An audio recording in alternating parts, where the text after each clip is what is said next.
thank you everyone. Welcome to my second class on Samuel Taylor Coleridge's Biographia Literaria.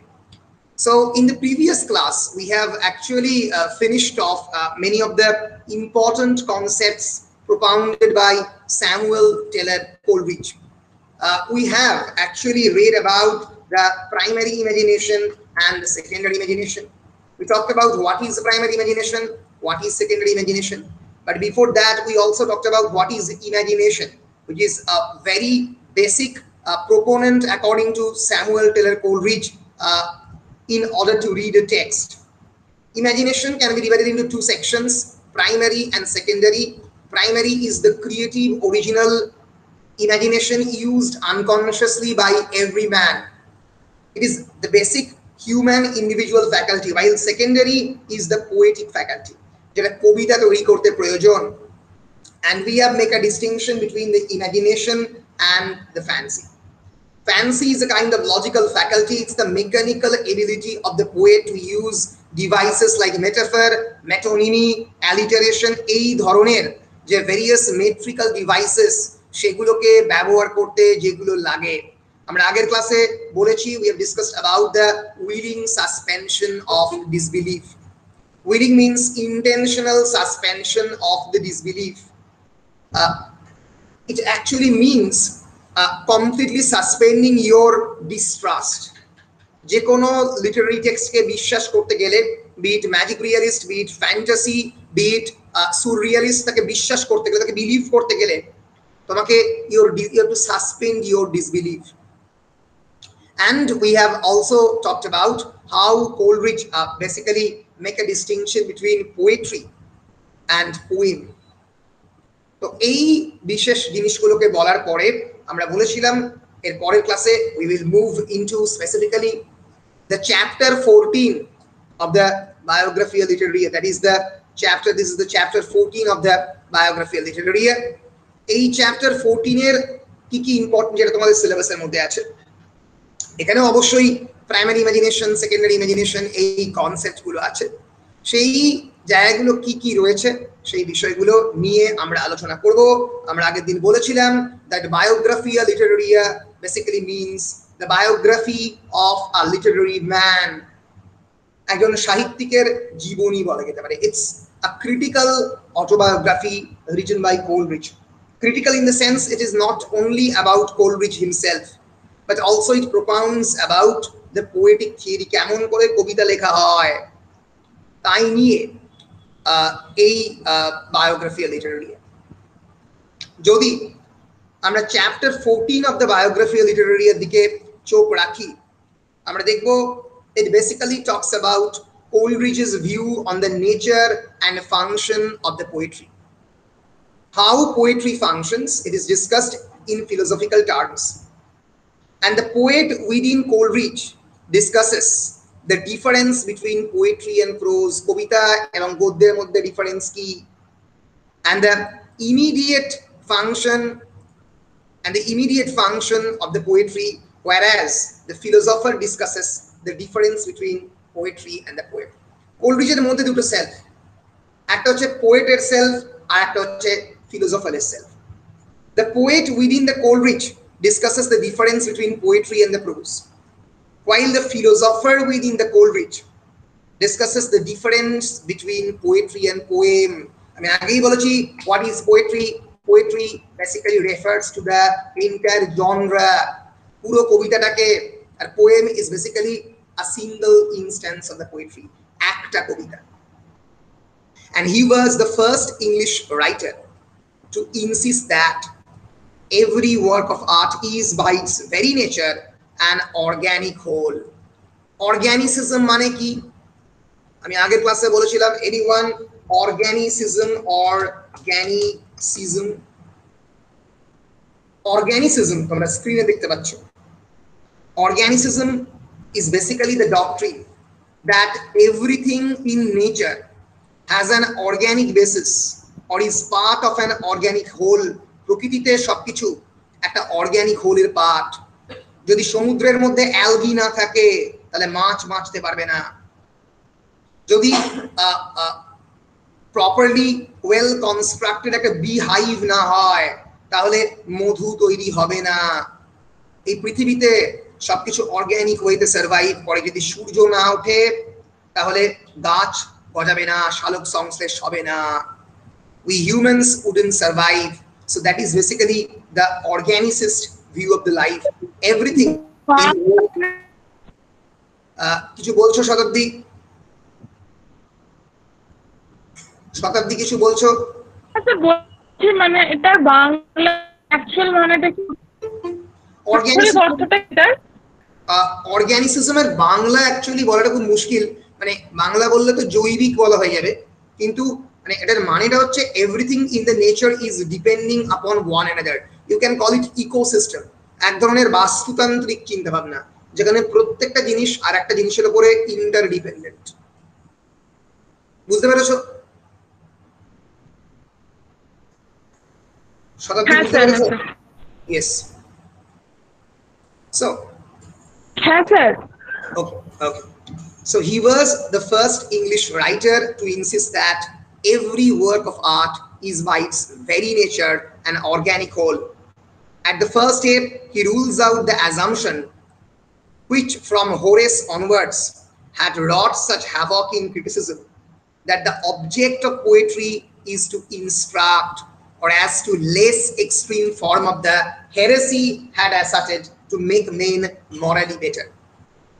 আমরা একজন ক্রিটিকের নাম শুনছি, উনি প্রথমেই সেই ক্রিটিকটাকে রুল আউট করলেন। The name of the critic is Horace. তোমরা কি কেউ হোরেসের নাম শুনেছো? He is not only a great critic but also a great Roman poet. আমরা একবার হোরেসকে দেখে নেব। হোরেস বেসিক্যালি একটা 3rd সেঞ্চুরি বা 4th century Roman poet Horace.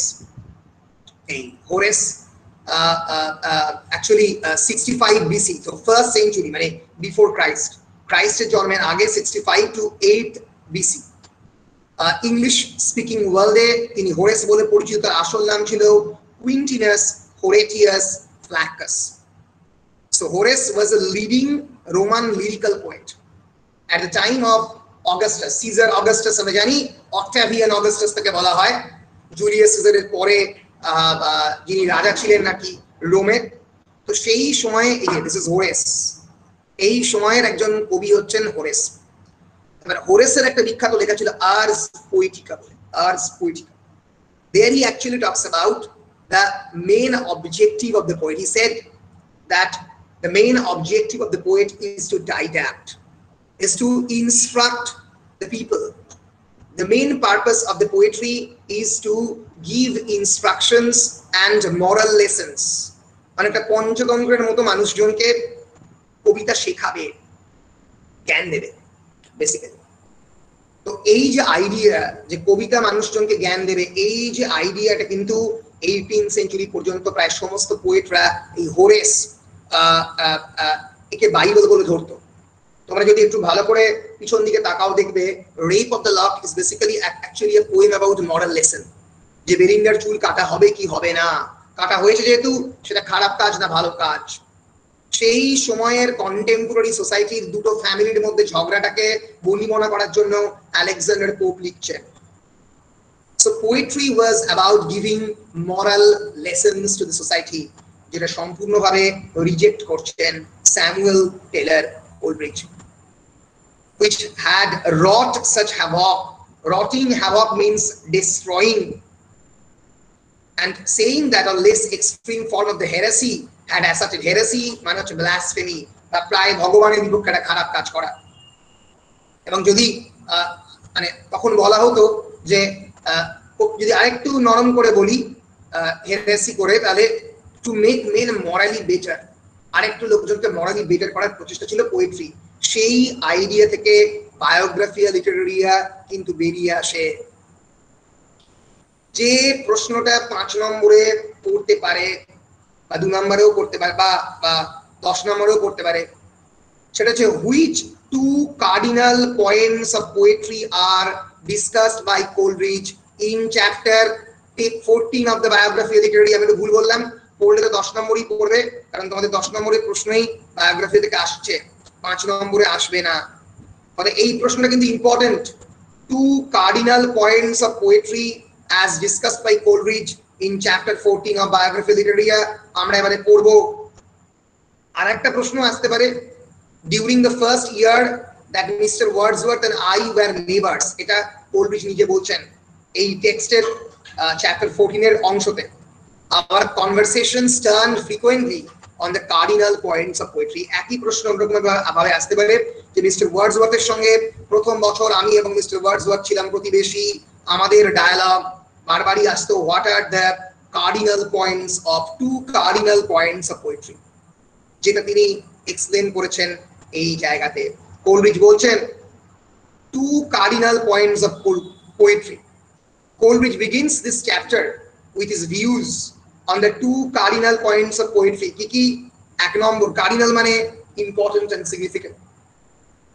এক নম্বর, the power of exciting the sympathy of the reader by a faithful adherence to the truth of nature। একদম মাথার মধ্যে ঢুকিয়ে না, the power of exciting the sympathy। exciting the sympathy মানে তোমার মনের মধ্যে যে অনুভূতিগুলো আছে সেগুলোকে এক্সাইট করা, সেগুলোকে উত্তেজিত করা, সেটাই তো কবিতার কাজ। যে মুহূর্তে তুমি শক্তি চট্টোপাধ্যায়ের কবিতা শুনছো, তখন মেঘ বৃষ্টিতে শিউলি গাছের তলে আজানুকূল ভিজিয়ে নিচ্ছ আকাশ ছেঁচা জলে। মেঘ বৃষ্টিতে শিউলি গাছের তলে আজানুকূল ভিজিয়ে নিচ্ছ আকাশ ছেঁচা জলে।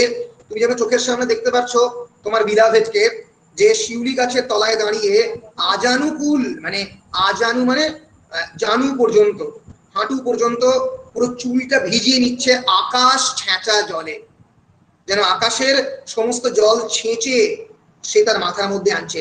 This kind of brilliant poetic imagery creates a visualization and excitement in the mind of the reader। কবির মনের মধ্যে তার এক্সাক্ট ইমেজারিটা সামনে চলে আসছে। এটাই কবিতার প্রথম কাজ। কবিতার প্রথম কাজ কি? the power of exciting the sympathy of the reader। আর মনের মধ্যে অনুভূতিগুলোকে এক্সাইট করা by a faithful adherence to the truth of nature। faithful adherence মানে আমি আমার চারপাশে যে প্রকৃতি, সেই প্রকৃতির সত্যের দিকে ট্রুথফুল অ্যাডহারেন্স করা, তাকে মিথ্যা ভাবে না দেখানো। এবার এই যে সত্য বা মিথ্যার যে বিষয়টা, এটা পুরোপুরি ডিপেন্ড করছে অনেকটা কবির ওপরে, কবি কেমন ভাবে সত্যটা দেখাতে চাইছে। তুমি বিশ্বাস করতে পারো যে ভূতের গল্প সত্যি নয়, কিন্তু কবি বিশ্বাস করে যে সুপারন্যাচারাল এলিমেন্টস আর ট্রু। এর ফলে তিনি যদি সেটাকে বিশ্বাস করেন, সেই বিশ্বাসী দৃষ্টিভঙ্গি দিয়ে তিনি কিন্তু তোমার সামনে সেই ড্রাকুলা বা ডোয়ার্ফ বা গবলিনদের গল্প তুলে আনছেন। So truth is the relative entity here. হ্যাঁ বলো স্যার। এটাই তো সিডনি ওনার ওই ইয়েটাতে বলেছেন না, যে সিডনি বলেছে, সিডনি একটু অন্যরকম বলেছে। সিডনি বলেছে হ্যাঁ বলো কি বলছো বলেন। হ্যাঁ স্যার, ওটাই তো, যে প্রকৃতি সুন্দর, কিন্তু সেই প্রকৃতিকে ঠিকভাবে যদি রিপ্রেজেন্ট রিডারের কাছে না করা হয়, তাহলে রিডার সেটা বুঝতে পারবে না। আমি পাহাড় দিতে চাই, মানে পাহাড়ের যে বর্ণনা সেটা যখন কবিতায় আমরা পড়ি, সেটা আমাদেরকে কতটা মানে এক্সাইটেড করে দেয়। তো ওটাই তো বলেছে যে মানে কবিতার ওটাই তো বৈশিষ্ট্য, যে রিডারের কাছে মানে কবি যেভাবে রিপ্রেজেন্ট করবেন সেটাই হবে কবিতার আসল বৈশিষ্ট্য, কবির যে ইয়েটা সেটাই হবে। এবার সিডনি ওয়াজ অ্যান এলিজাবেথান সনেটিয়ার। সময়টা অনেকটা এগিয়ে গেছে কোলরিজের ক্ষেত্রে, প্রায় সামনে 200 বছর পেরিয়ে গেছে, 300 বছরের কাছাকাছি পেরিয়ে গেছে প্রায়। এর ফলে এই সময়টাতে নেচার অন্যরকম ভাবে কবিতার মধ্যে ধরাও দিয়েছে। ফলে এটা একদম রোমান্টিক টাইম, ফলে প্রকৃতির সব থেকে ইম্পর্টেন্ট সময়। তাই কোলরিজের কবিতায় প্রকৃতি অনেক বেশি এমফাসাইজড হয়েছে, অনেক বেশি ইম্পর্টেন্স পেয়েছে, এটা আমরা বলতে পারি। বুঝতে পেরেছো? হ্যাঁ স্যার, ইমাজিনেশন মানে ওই ওয়ার্ডসওয়ার্থের যে ড্যাফোডিলস, রাইট, হ্যাঁ মানে ওইটাতে মানে ওই যে একটা ক্রিয়েচার, আমরা মানে ওটাকে এমনি জাস্ট দেখি, কিন্তু উনি ওটাকে এমন ভাবে রিপ্রেজেন্ট করলেন যে ওটার মানে মানুষ মানে একদম অন্য রকম একটা জায়গায় পৌঁছে গেল। একদমই তাই। যিনি ওয়ার্ডসওয়ার্থ তো বলেছিলেন that poetry is the spontaneous overflow of powerful feelings taken emotion recollected in tranquility। spontaneous overflow of powerful feelings তোমার মনের যে শক্তিশালী ফিলিং গুলোকে সেগুলো স্পন্টেনিয়াসলি ওভারফ্লো করবে, কিন্তু টেকেন রিকালেকশন ইনটু ট্র্যাঙ্কুইলিটি, অর্থাৎ তুমি যখন ট্র্যাঙ্কুইল থাকবে তোমার মন যখন, তখন সেটা রিকালেক্টেড হবে তোমার মনের মধ্যে, আস্তে আস্তে কবিতা থিতু হবে তোমার মনে এবং সেটা আস্তে আস্তে কবিতা হিসেবে বেরোবে। বুঝতে পেরেছো?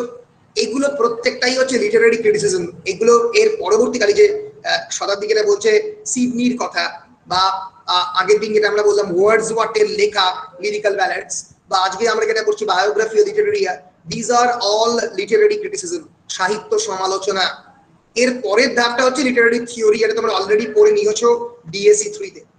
আরো অনেক বেশি কমপ্লেক্স, কেবলমাত্র লিটারেচার নিয়ে নয়, literature, society, cultural studies, film, সবকিছুকে মিলিয়ে সেটা তৈরি হচ্ছে, সমাজ নিয়ে তৈরি হচ্ছে।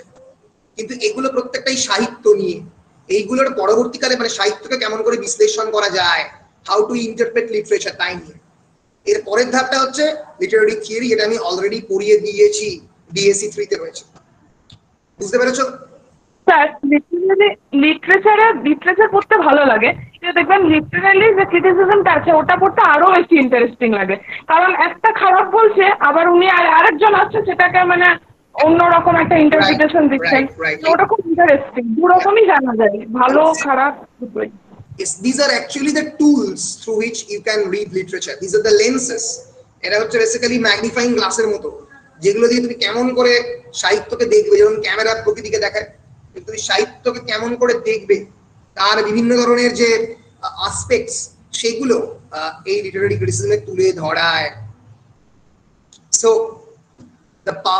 this is the first point. বললাম second point, the power of giving the interest of novelty. Novelty মানে নতুন কিছু, something innovative. The power of giving the interest of novelty by modifying with the colors of imagination. অর্থাৎ নতুন ভাবে দেখানো চারপাশকে, ইমাজিনেশনের কালারকে modify করে। এই ইমাজিনেশনের উল্লেখের কথা এইখানটাতে কোলরিচ করলেন। According to Coleridge, it was decided that Wordsworth would write poetry dealing with the theme of the first cardinal point. এই যে প্রথম cardinal point, the power of the exciting the sympathy of the reader by a faithful adherence of the truth of the nature. এই যে প্রকৃতির বর্ণনা করবে, faithful অ্যাডহেরেন্স করে, একদম প্রকৃতিকে প্রকৃতির মতো করে দেখাবে, ড্যাফোডিলকে ড্যাফোডিলের মতো করেই দেখানো হচ্ছে। খুব ভয়ঙ্কর চেঞ্জ আনা হচ্ছে না। সলিটারি রিপারকে দূরে যে সলিটারি রিপার আছে তার যে গান, তার যে মেলিফ্লুয়াস মেলোডি শুনতে পাচ্ছেন কবি মনের মধ্যে, সেটাকে বয়ে আনছেন, সেইভাবেই কবি লিখবেন। অ্যান্ড দ্য আদার, এই যে সেকেন্ড পয়েন্টটা, the power of giving interest of novelty, প্রকৃতিকে অন্যভাবে দেখানো। তোমরা যদি কেউ অবশ্যই পরবর্তীকালে এমএতে পড়বে the rime of ancient mariner, কোলরিজের লেখা অন্যতম, অনেকে বলে one of the greatest poem. It's a very big poem, প্রায় 7টা ক্যান্টোতে ডিভাইড করা। The rime of the ancient mariner published হয়েছিল লিরিক্যাল ব্যালাডসে। It's basically the story of a mariner. Mariner মানে যিনি সমুদ্রের নাবিক। He recounts the experiences of a sailor who has returned from a long sea voyage. এবং এই C ভয়েজে একটা wedding সেরিমনির সামনে তিনি দাঁড়িয়ে রয়েছেন। এই ওয়েডিং গেস্টকে তিনি একটা গল্প বলছেন তার জীবনে, কেমন করে তিনি একটা অ্যালবাট্রস বার্ডকে মেরেছিলেন, যে অ্যালবাট্রস বার্ড তাকে এই সমুদ্রের মধ্যে সঠিক জায়গা চিনিয়ে এনেছে, তাকে মেরে তাকে খেতে হয়েছিল তার খাদ্য হিসেবে। তো সেই ভয়ঙ্কর story of the danger, peril, supernaturalism, সেই জিনিসটা এই কবিতার মধ্যে প্রথমবার দেখান Samuel Taylor Coleridge, the rime of the ancient mariner. সেখানে day after day we stuck nor breath nor motion, as idle as a painted sheep upon a painted ocean. মানে একদম যেরকম ভাবে দিনের পর দিন ধরে কোনো হাওয়া নেই, সেই বিরাট বড় সমুদ্রের মধ্যে স্যার মানে কত রকম ভাবে সার্ভাইভ করতে পারে কোন একটা প্রতিকূল পরিস্থিতি থেকে, সেটাই দেখিয়েছে। সেইটা এই কবিতার মধ্যে এনশিয়েন্ট মেরিনারের রয়েছে। দিনের পর দিন ধরে দাঁড়িয়ে রয়েছে সেই শিপটা, we stuck nor breathe or motion, কোনো ধরনের ব্রিদিং নেই, নিঃশ্বাসও নেই, সমুদ্রের নিঃশ্বাস নেই, হাওয়া নেই। as idle as a painted sheep upon a painted ocean, upon a painted ocean. যেন মনে হচ্ছে একেবারে যেরকমভাবে ছবিতে আঁকা থাকে শিব, সেরকম ছবিতে আঁকা সমুদ্রের উপরে ছবিতে আঁকা শিব, কোনো নরম নেই চরণ নেই। ভাবো ওয়াটার, ইয়েস বলো। এমন ভাবে বলছে ইয়েটা পুরোটা, মানে একটা অন্যরকম নিয়ে চলে আসছে যে মানুষ এইরকমও হতে পারে। Right right, water water everywhere and all the boat did sink, water water everywhere nor any drop to drink, চারিদিকে জল জল আর জল, যেন সমস্ত বোট ডুবে যাবে, কিন্তু water water everywhere nor any drop to drink, খাওয়ার মতো পানিও একটাও নেই, যে খাবো সেই পানিও নেই, চারিদিকে জল। গুরুস্তব দৌড়ে রাখা বিখ্যাত ছবি 1876 এডিশন অফ দ্য পোয়েমে, যে অ্যালবাট্রস যে পাখিটাকে এই মেরিনার মেরে খাবে, আস্তে আস্তে সমস্ত যারা নাবিক তারা মারা যাবে। সেই অদ্ভুত প্রাকৃতিক ডিজাস্টারের মধ্যে এই কবিতা লেখা। ফলে কোলরিজ কিন্তু চিরকালই নেচারের অন্য side, the destructive side of the nature, যে নেচার ধ্বংস করে, যে নেচার মানুষকে মারে, সেই নেচার এবং সুপার ন্যাচারালিজম, সেই নেচারের মধ্যে একটা অলৌকিকতা, তাই নিয়ে কিন্তু কবিতা লেখে। তাহলে দুটো সাইড, একটা হচ্ছে প্রকৃতির সাইড, এমন সাইড যেটা ট্রুথ টু নেচার, আর একটা সেটা হচ্ছে power of giving the interest of novelty by modifying with the colours of the imagination, একটু পাল্টে রং দিয়ে অন্যরকম ভাবে রিপ্রেজেন্ট করা। For the first type of poetry, the treatment and the subject matter should be, to quote Coleridge, the sudden charm which accidents of light and shade, which moonlight or sunset diffused over a known and familiar landscape, appear to represent the practicability of combining both. These are the poetry of nature. বললেন যে প্রথমটার ক্ষেত্রে, প্রথম কবিতার ক্ষেত্রে এই যে sudden charm, which accidents of light and shade, প্রকৃতির মধ্যে লাইট এবং শেডের যে চার্ম, খানিকটা অন্ধকার খানিকটা আলো, মুনলাইট, সানসেট, এই যে ফ্যামিলিয়ার ল্যান্ডস্কেপ, তাকে একটু প্র্যাকটিক্যালি ওয়েতে দেখানো। In such poems, subjects were to be chosen from the ordinary life. চিরকাল ওয়ার্ডসওয়ার্থ করেছেন সলিটারি রিপার, লুসি পোয়েমস এর লুসি যে ক্যারেক্টারটা, একেবারে প্রত্যেক দিনের সাধারণ মানুষ, the characters and incidents were to be such as will be found in every village and its vicinity, প্রত্যেকটা গ্রাম, গ্রামের সারাউন্ডিংসে পাওয়া যাবে এদের চরিত্রগুলো, where there is a meditative and feeling mind to seek after them.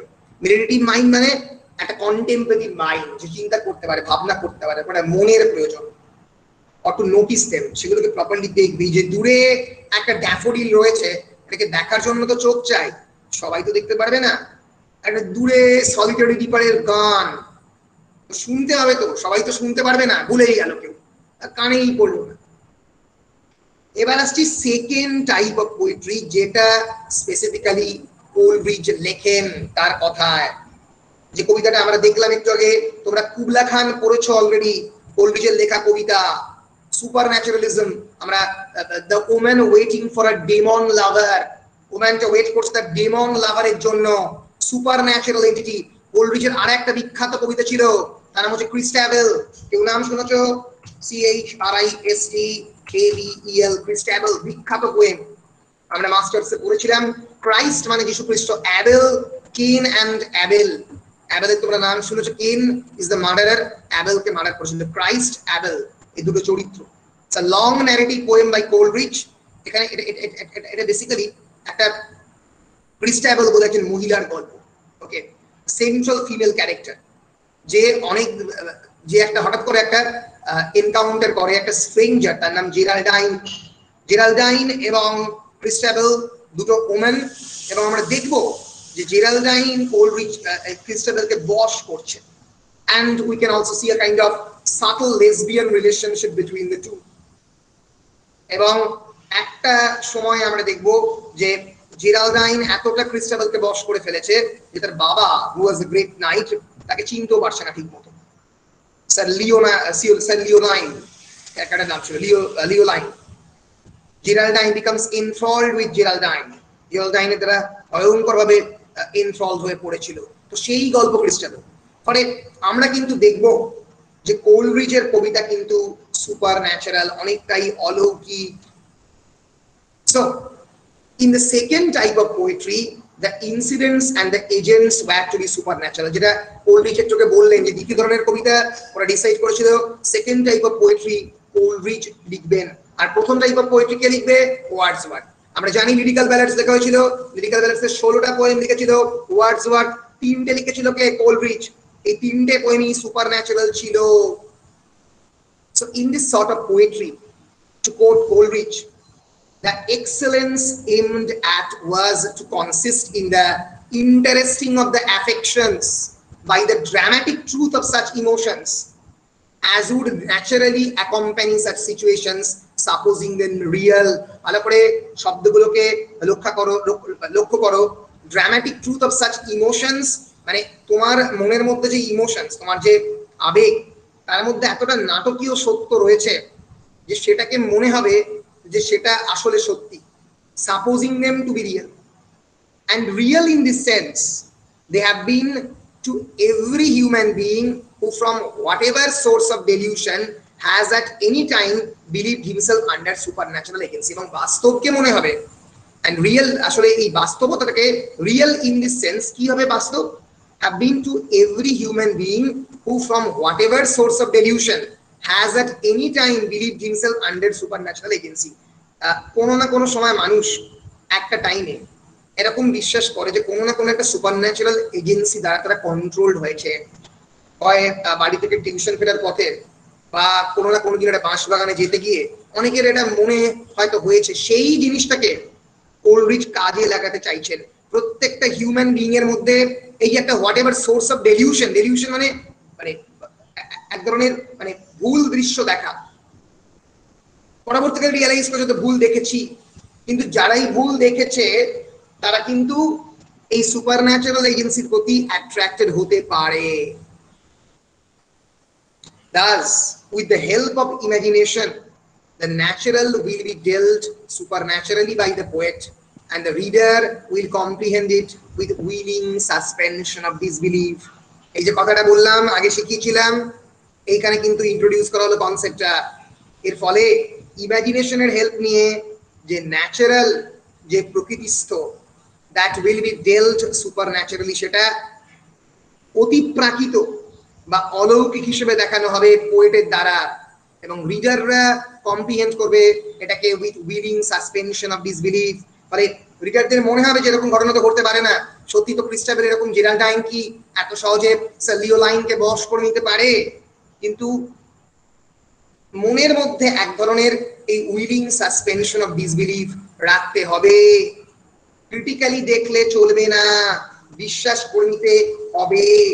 আমরা একবার দেখে নেব সুপার ন্যাচারালিজম কাকে বলে, কারণ সুপার ন্যাচারালিজম কোলরিচের কবিতার ক্ষেত্রে একটা খুবই ইম্পর্টেন্ট জায়গা আসছে, সেটা আমরা জাস্ট হোয়াটসঅ্যাপ আর জানো কোলরিচ ওই জায়গাটা ইয়েটার নাম ভুলে গেলাম, ওই লিরিক্যাল ব্যালেটস ওইটাই তো বলেছিলেন যে ওয়ার্ডসওয়ার্থ দেখাবে ন্যাচারাল জিনিসকে সুপার ন্যাচারাল হিসাবে, মানে নেচারকে গড হিসাবে রিপ্রেজেন্ট করবে, আর কোলরিচ সুপার ন্যাচারাল জিনিসকে ন্যাচারাল দেখাবে।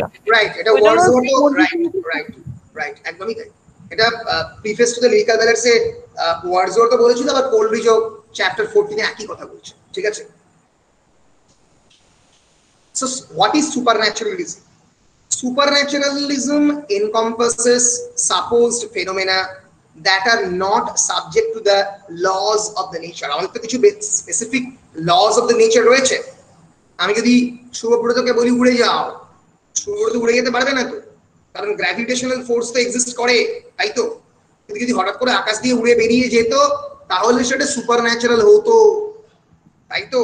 ফলে supernaturalism is something that defies the laws of the nature. প্রকৃতির যে নিয়ম, যে ফিজিক্যাল ল এবং যে নন ফিজিক্যাল ল, তাকে যে সমস্ত এন্টিটিটা ভায়োলেট করে তাদেরকে সুপারন্যাচারাল বলা হয়। ফর এক্সাম্পল এঞ্জেল, এই আকাশ দিয়ে উড়ে বেড়াচ্ছে। ডেমন, মানুষের মতো দেখতে নয়, গড, স্পিরিট, তাদের এমন ধরনের এবিলিটি থাকে।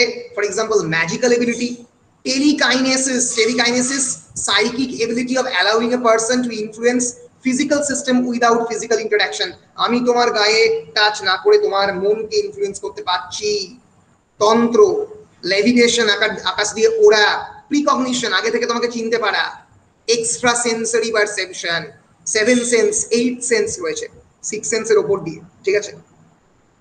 তো এই সমস্ত এবিলিটি যাদের থাকে, যে সমস্ত প্রাণীদের, এঞ্জেল, ডেমন, গড, স্পিরিট, অনেকেই আমরা চোখে দেখিনি, সেইটা হচ্ছে সুপার ন্যাচারালিজম। তাকে কিন্তু কোলরিজ তার লেখার মধ্যে আনতে শুরু করেন। কোলরিজের কিন্তু স্পেশাল ফিল্ডই ছিল super naturalism, and he describes them in such a way that they appear natural and lifelike. এমন ভাবে দেখাবে যেন মনে হবে একেবারেই প্রকৃতিস্থ একটা ব্যাপার। আমরা কোলরিজের তোমরা যে কবিতাটা অলরেডি পড়েছো, কুবলা খান, একটা জায়গায় ছিল the woman wailing for a demon lover, মানে বিয়ন্ড, মানে একটা ড্রোনের মতো ভিউ নিচ্ছেন কোলরিজ এবং দেখছেন একটা সিডার ট্রির একটা বিরাট বড় বন রয়েছে, ফরেস্ট রয়েছে, যেখানে একটা woman is waiting for a demon lover. তার ডেমন লাভারের জন্য যেন একটা ওম্যান কাঁদছে, তার দানব হাজবেন্ডের জন্য। এবার এই যে ডেমন লাভার কথার মধ্যে দিয়ে আমরা সেই মুহূর্তে যেন একটা দানবকে দেখতে পেলাম, তারপরে দানবই দানবের জন্য কাঁদছে। এই যে একটা মঙ্গোলিয়ান এম্পারারের প্যালেসের ডেসক্রিপশন দিতে দিতে কয়েকটা দানবকে খুব সহজে প্যালেসের মধ্যে ঢুকিয়ে ফেললেন, মানে সেই অ্যাটমসফিয়ারের মধ্যে ঢুকিয়ে ফেললেন কোলরিজ। এটাই কিন্তু কোলরিজের specialised view, specialised field of interest. তিনি কিন্তু এই ইমাজিনেশনটাকে তৈরি করতে পারেন। অপ্রাকৃতিক জিনিসকে, অলৌকিক জিনিসকে প্রাকৃতিক বলে বর্ণনা করার ক্ষমতা। বলো, পরিষ্কার হচ্ছে তোমাদের? এই যে সুপারন্যাচারাল জিনিসটাকে যখন পোয়েট রিডারদের সামনে রিপ্রেজেন্ট করবে, তখন এটাকে কম্প্রিহেন্ড করার জন্য রিডারের লাগবে উইলিং সাসপেনশন অফ ডিসবিলিফ। না হলে যদি রিডাররা একটু বিজ্ঞান মনস্ক হয় এবং কনস্ট্যান্টলি প্রশ্ন করে কি এটা সাইন্টিফিক থিওরির বাইরে দানব আবার হয় নাকি, তাহলে কিন্তু কবিতা পড়া হবে না, আর যাই হোক না কেন কবিতাটা পড়া হবে না, ঠিক আছে? এটাই কোলরিজ বলছেন। Basically, the lyrical ballads consists of the poems dealing with these two cardinal points, wherein the endeavor of Coleridge was to deal with the persons and characters supernatural, and that of the Wordsworth was to give the charm of novelty to things of everyday, প্রত্যেক দিনের যে জিনিসগুলো তাকে charms of নভেলটি দেওয়া। এই যে ড্যাফোডিলকে daffodil লাগছে না, অন্যরকম লাগছে। Because by awakening the mind's attention from the lethargy of custom, lethargy of custom মানে প্রত্যেক দিন যে জিনিসটা দেখে দেখে তুমি ক্লান্ত হয়ে গেছো, lethargy মানে ক্লান্ত, কাস্টম মানে কনভেনশন। এই যে আমার মুখটাকে দেখে দেখে তোমরা গুগল মিটে ক্লান্ত হয়ে পড়েছো, অন্য কোনো চ্যানেলে ভালো লাগবে, তো এই যে বারবার একই জিনিস। না না না স্যার, ক্লান্ত লাগে না। আচ্ছা আচ্ছা, সেটা অন্য কথা। না না, এটা রেকটিফাই করতেই হবে না, আমাদের ক্লান্ত লাগে না, কিন্তু আমরা আলাদা করে স্যার অনেকটা energy. Thank you so much. তো যাই হোক, এই যে একই জিনিস হতে হতে দ্যাট সামথিং মানে লেথার্জি অফ কাস্টম, মোনোটোনাস, এই প্রত্যেকদিন তুমি বাজার যাচ্ছ, পড়ছো করতে করতে করতে করতে তুমি ক্লান্ত হয়ে পড়ছো, ঠিক আছে? এই ক্লান্তি থেকে কাটাবার জন্য you should turn it into a novelty, একটু অন্যরকম করা, ঠিক আছে? ধরো যে এই একই ধরনের ডিজাইনের ফোন যদি পোকো X2 তৈরি করে, মানে রেডমি তৈরি করে, এখন দেখবে ক্যামেরাটা এইখানে না দিয়ে এইখানে দিচ্ছে, আবার অনেকে গোল করে ক্যামেরাটা এখানে দিচ্ছে, যে বিভিন্নভাবে পাল্টাবার চেষ্টা। একই জিনিস, কোনটা 64 মেগাপিক্সেল, কোনটা 108 মেগাপিক্সেল, কিন্তু একটু পাল্টে পাল্টে ডিজাইন গুলোকে পাল্টানো। তো এই লেথার্জি অফ কাস্টম থেকে মুক্ত করে, লেথার্জি অফ কাস্টম থেকে মুক্ত করে মাইন্ডস অ্যাটেনশনকে পাল্টানো, directing it to the লাভলিনেস and the wonders of the world before us। এটা বিখ্যাত গান ছিল,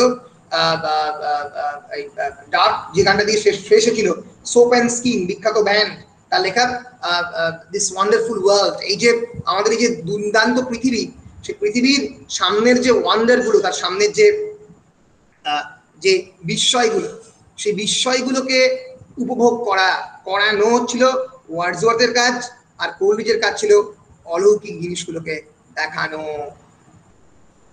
মনে থাকবে? বলো, বুঝলে এতদূর?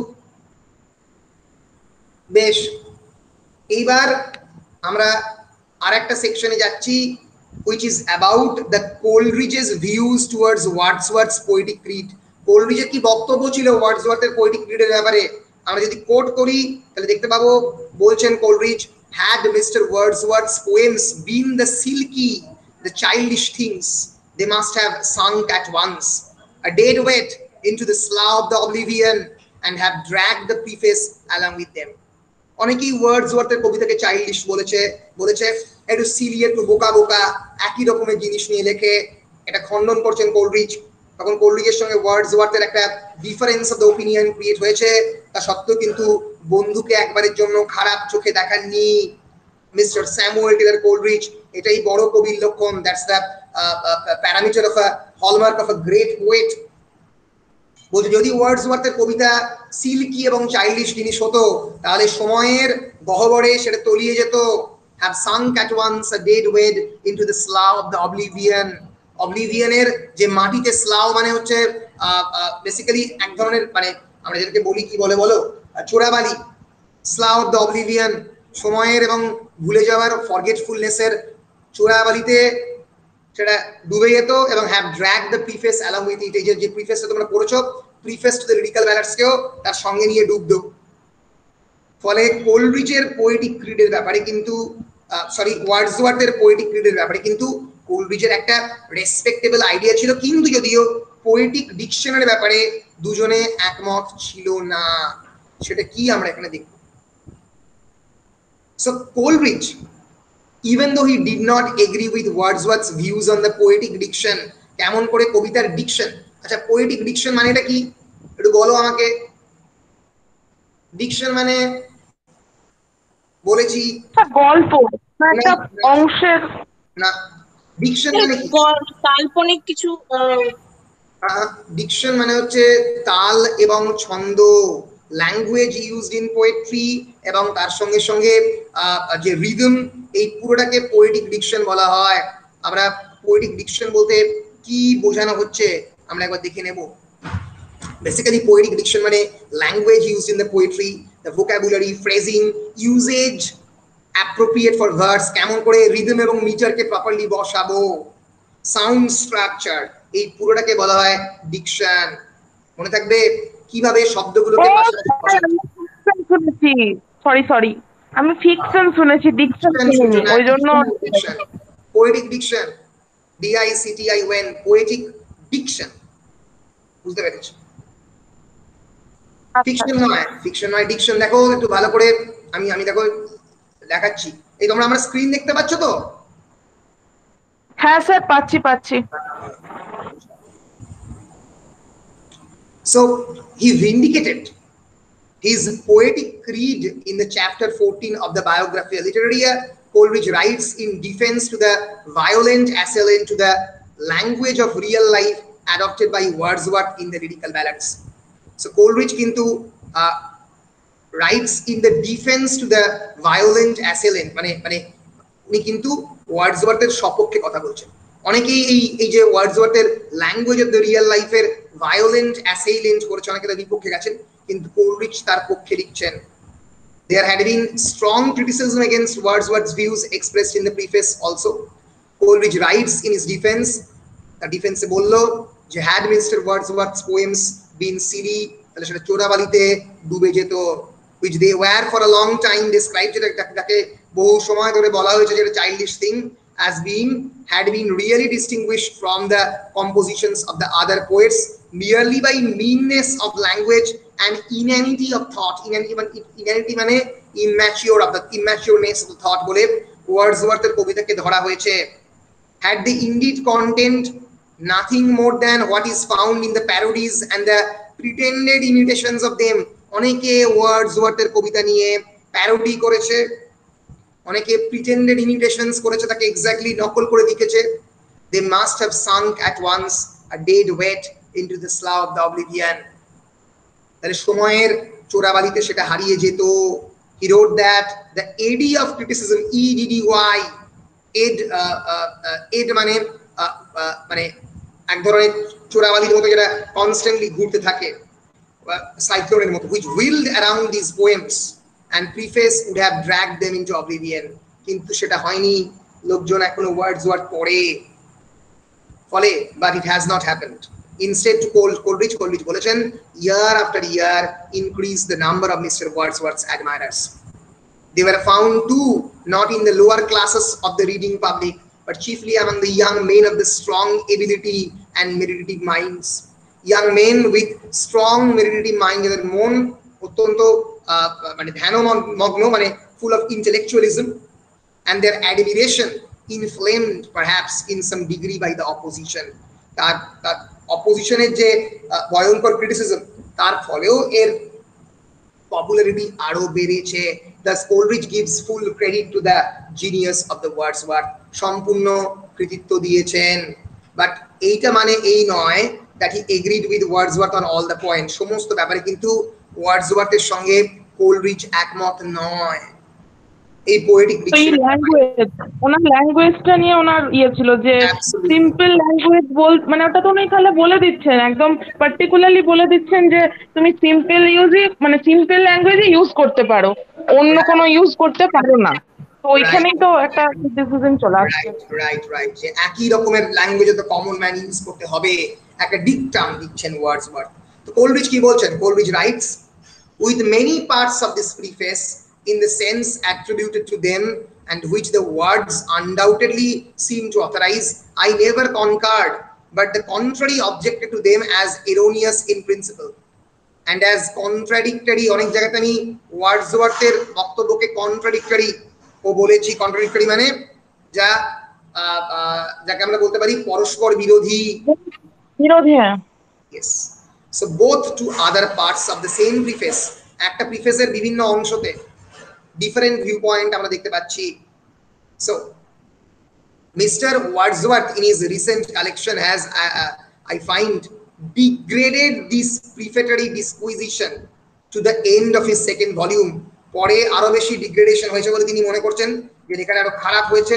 সেকেন্ড ভলিউমের অর্থাৎ 1802 সালের যে প্রিফেসটা ছিল তার থেকে অনেক খারাপ জায়গায় গেছে। To be read or not at the reader's choice, এটা রিডাররা পড়বে কি পড়বে না সেটা রিডারদের choice. So hence we may say that Coleridge is frank enough to the point out that some of the views of the Wordsworth were wrong in principle and contradictory. বেশ কয়েকটা ওয়ার্ডসওয়ার্থের বক্তব্য ভুল ছিল এবং পরস্পর বিরোধী ছিল। And not only in parts of the preface but also to the practice of the poet himself in many parts of his poems. নিজেও যখন পোয়েট নিজের কবিতা লিখেছেন, অর্থাৎ ওয়ার্ডসওয়ার্থ যখন নিজেও নিজের কবিতা লিখেছেন, সবসময় নিজের পোয়েটিক থিওরি মানেননি, অর্থাৎ সবসময় language of the common people use করেননি বলে কোলরিজ মনে করছেন। এরপরে আমরা যে সেকশনটা যাব চ্যাপ্টার 14 এ, সেখানে Coleridge basically distinguishes between prose and poem. Question আসতে পারে, how does Coleridge distinguish between prose and poem? Question আসতে পারে, does the super addition of the metre make the difference between prose and poem? মিটারকে add করলেই কি কবিতা আর গদ্যের মধ্যে difference হয়? Would then the mere super addition of the meter with or without rhyme entitle these to the same poems? অর্থাৎ যদি আমি metre এবং metre থাকে কিন্তু রাইম থাকে বা না থাকে, তাহলেও কি গদ্য কবিতা হয়ে যাবে? A poem contains the same elements as a prose composition. Coleridge chapter 14 এ বলবেন, এটা এক্সপ্লেন করো। What according to the Coleridge is the nature and function of the poem? এখানটাতেই Coleridge about the nature and function of the poem নিয়েও বলবেন। আমরা এগিয়ে যাব। Coleridge বলছেন, the poem contains the same elements as a prose composition. Same, কোনো পার্থক্য নেই, but the difference is between the combination of those elements and objects aimed at both the composition. কেমন করে সেই এলিমেন্টগুলোকে কম্বাইন করা হচ্ছে এবং সেই অবজেক্টগুলোকে কেমন করে এলিমেন্টগুলোকে মেশানো হচ্ছে। So according to the difference of the object, according to the difference of the object will be the difference of the combination. এই কম্বিনেশনটা আমি কবিতাতে একটা অবজেক্টকে কেমন ভাবে আর একটা অবজেক্টের পাশে রাখবো তার উপর ডিপেন্ড করে একটা গদ্য বা কবিতা হবে। আমি এটা বারবার বলি যে একটা রোমান্টিক পোয়েটের সঙ্গে একটা মডার্ন পোয়েমের ডিফারেন্স ইউজ হয়ে যায় because of the use of the combination. আমি একটা ইনস্টেন্স দিয়েছিলাম, ঝোড়ো হাওয়া বয়ে গেল রজনী গন্ধার বনে, রোমান্টিক পোয়েম। ঝোড়ো হাওয়া রজনীগন্ধা তোমার ইভে তোমার চোখের মধ্যে কি ইমেজ আসছে? রজনীগন্ধার বন, ঝোড়ো হাওয়া বয়ে গেল রজনীগন্ধার বনে। আর একটু কানটা মুলে দাও, দিলেই মডার্ন পোয়েট্রি। ঝোড়ো হাওয়া বয়ে গেল রজনী দত্ত লেনে। রজনী দত্ত লেন মানে শহর সভ্যতা, আরবান সিভিলাইজেশন, তার উপর দিকে ঝোড়ো হাওয়া বয়ে গেল, পাতাগুলোকে উড়িয়ে নিয়ে বেরিয়ে গেল। এটা অন্য রকমের পৃথিবী। নিউ ইয়র্কের বা কলকাতার শহর তুমি দেখতে পাচ্ছ চোখের সামনে। আর অন্যদিকে রোমান্টিক পোয়েম, ঝোড়ো হাওয়াটা রজনীগন্ধার বনের ওপর দিয়ে বেরিয়ে গেছে, ফুলগুলো দুলছে। ফলে অল্প করে কম্বিনেশন করে দেওয়া, কম্বিনেশনটা পাল্টে দিলে, কানটাকে মুলে দিলে কবিতা থেকে গদ্য হতে পারে, আবার এক ধরনের কবিতা আর এক ধরনের কবিতা হতে পারে।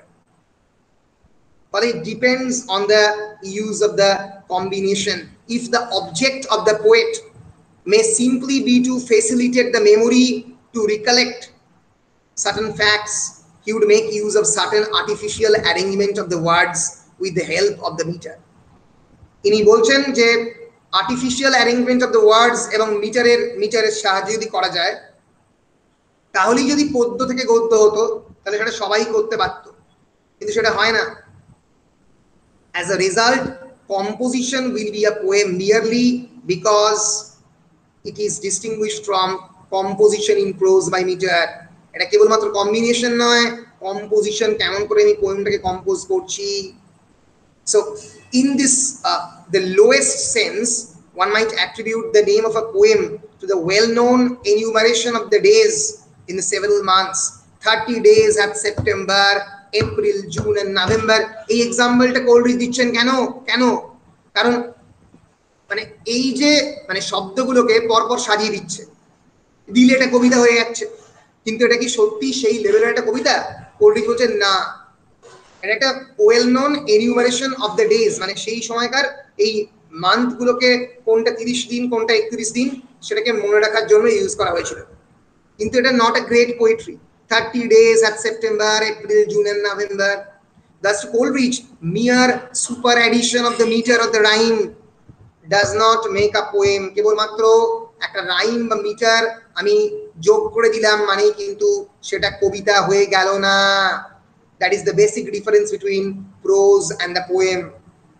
The distinction the Coleridge makes between prose and poem, এটা Coleridge তার biography of Literary year chapter 14 এ বলছেন।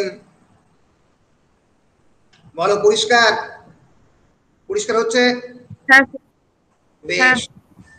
He further elucidates his viewpoint by various prose writings and its immediate purpose and ultimate aim. অনেকগুলো example দিয়ে তিনি তার বক্তব্যকে দেখানোর চেষ্টা করছেন। In scientific and historical composition, ধরা যাক একটা ঐতিহাসিক লেখা বা একটা সায়েন্টিফিক কম্পোজিশনে, the immediate purpose is to convey the truth. The main লক্ষ্য কি? সত্যটাকে মানুষের কাছে তুলে ধরা with facts. In the prose works of the other kinds, ধরা যাক অন্যান্য গদ্যতে, রোম্যান্স বা নভেলের ক্ষেত্রে, the main aim is to give pleasure in the immediate purpose and the ultimate end may be to give truth. এদের main এমটা কি? Two give pleasure in the immediate purpose. Immediately মানুষজনকে আনন্দ দেওয়াটা হচ্ছে মেইন কাজ। Thus the communication of the pleasure may be the immediate object of a work not metrically composed. ফলে কবিতার main কাজ হচ্ছে প্লেজার দেওয়া। main objective is to gives pleasure, while scientific writing or historical composition is to give the sense of the truth, সত্যকে জানানো। So that's the communication of the pleasure may be the immediate object of a work of art not metrically composed. Now the question is, would then the mere super addition of the meter with or without rhyme, এর ফলে কেবলমাত্র আমরা বিভিন্ন মিটারকে জানি, iambic tetrameter, trochaic tetrameter, iambic pentameter, 5 বার pentameter, তাই তো এই মিটারটাকে আমি যদি যোগ করি, রাইম স্কিম যোগ করে বা না করে, রাইম করি বা না করি, তাহলে কি সেটা কবিতা হবে?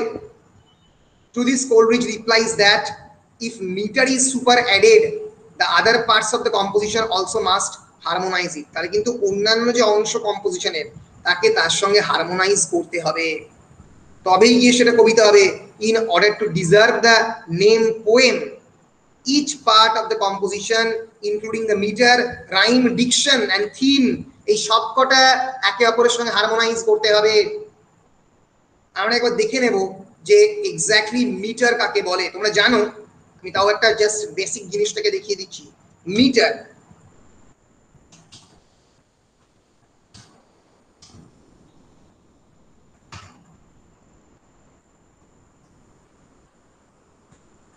আমরা জানি যদি 1 ফুট হয় তাহলে মনোমিটার হয়, 2 ফিট হচ্ছে ডাইমিটার হয়, কিন্তু এক্স্যাক্টলি সেটা কিভাবে ইউজ করা হয় তোমরা পড়েছো রেটরিক এবং প্রসোডিতে। ইট ওয়াজ মেনি অ্যান্ড মেনি আ ইয়ার এগো।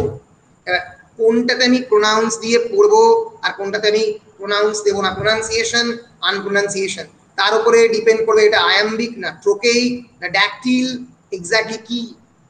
That is the metre in poetry. কোন জায়গাটাতে জোর দেব কোনটা দেব না। রাইম কিন্তু আলাদা, রাইম কিন্তু ডিফারেন্ট, রাইম স্কিম হয়।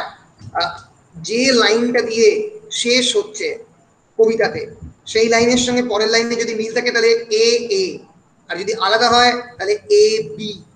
যদি এরকম হয় এ বি বি সি, আবার এরকম হয় A B A B C. এই যে ধরে যাক কাই স্টারবারের লেখা একটা কবিতা December leaves, the fallen leaves আর cornflake, a that fills the lawns white dish, এটা বি। আবার এখানে C C, and night and noon the wind spoon, noon আর স্পুনের সঙ্গে মিল খালো আর ডিশের সঙ্গে সুইসের মিল খালো, that stirs them with a Swiss, A B C C B। আবার শেক্সপিয়ারিয়ান রাইম স্কিম সম্পূর্ণ আলাদা। আমরা একবার যদি দেখে নিই Shakespearean rhyme scheme.